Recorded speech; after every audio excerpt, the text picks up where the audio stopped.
We come now to verse 3 of the 5th chapter of the Gospel of John. Jesus is said to be in the region of the sheep something. We commented last time it might be the sheep gate, it might be a sheep market, some other area designated by that adjective. Sheep, and of course, is a noun, but it's used as an adjective in this case, and we're not given clarity by John as to just where it is. But one way or another, in that region, we have this reference to a pool. And of course, the pool becomes an important part of the story that's unfolding here. The pool had 5 porches, and in verse 3, the discussion picks up in. This is the preposition, takes the dative. It means roughly the same thing as our word in. In tautais, the dative, plural, demonstrative pronoun, feminine, because it goes with the stoas that were referred to in the previous verse, a feminine noun. And so in these, that is to say, in these stoas, in these porches, and then we have this word, kataketo. Katakemai, which is a deponent verb. It means to lie down, I lie down, and it is by implication associated with lying down as in the state of being sick. It can also be used in connection with reclining at a meal, but in this case, of course, we have specifically a reference to those who are in various forms or stages of being ill. So in these, lay down, it's a third-person singular verb here.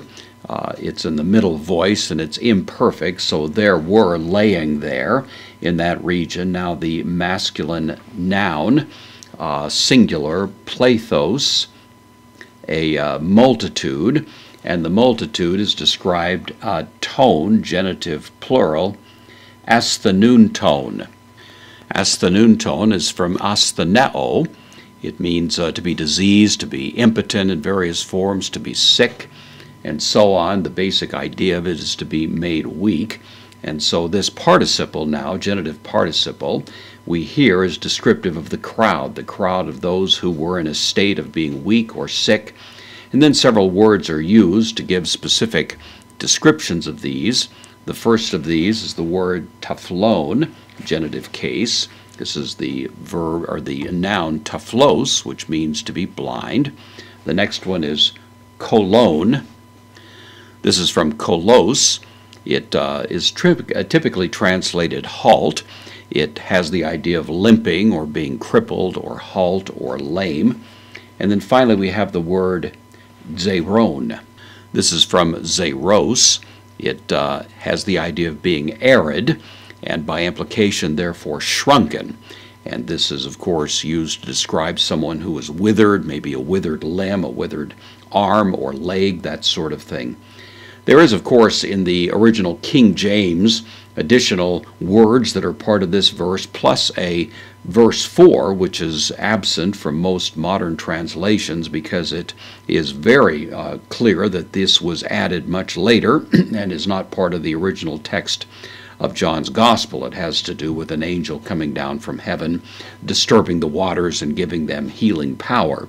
That may have very well have been a legend associated with the pool, and it made it in by a later kind of scribal interpretation, a sort of marginal note that eventually became part of the text.